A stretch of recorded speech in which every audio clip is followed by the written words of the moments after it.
this is the most famous escalator in the world. And he asked me the follow-up that only the son of a journalist would. He said, what's the second most famous? And there's no good answer to that. I can't think of anything second.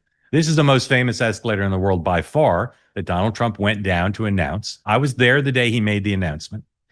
And I remember there were in the press practically gasps when Donald Trump made his famous remark about people coming over the border from the Mexican border and how he saw them.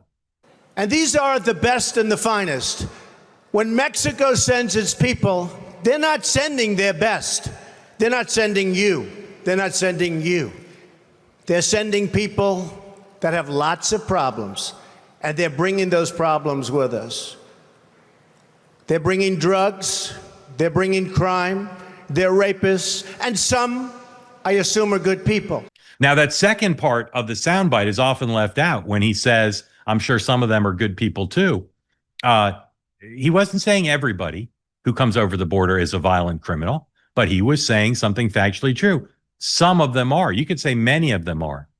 And one of the many things that Democrats and people in the dominant media don't understand about the attitude of tens of millions of their countrymen and women is that if one person comes over the border who is a violent criminal, that's too many.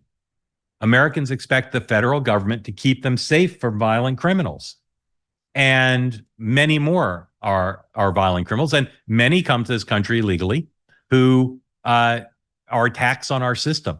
They've caused healthcare costs to explode. They've caused education costs to explode, schools to be overcrowded in many neighborhoods.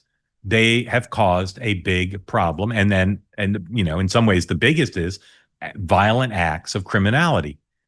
The left doesn't seem to get that.